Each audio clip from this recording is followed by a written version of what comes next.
So these are the stuff that I bought while I was in the Bahamas and the US. My favorite item first. So I'm trying thrift shopping in America, and I got this beautiful art piece. Extremely cute. And then I also got, then my second favorite would be some pair of sandals from H&M. They were like for 32. I'm usually at 10.5, 42. But I got a 10, size 10, 41, so only size I have, and it fits true to size.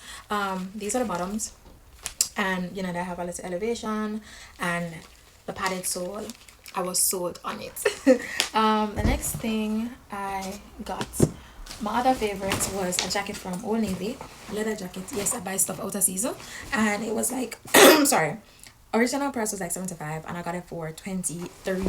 It's thick-ish, comfortable. It has a belt at the bottom, and it's extremely cute. And well, I went oversized because I don't want it too tight on, because if winter come and I'm wearing it, I want to be able to close it properly. So yeah,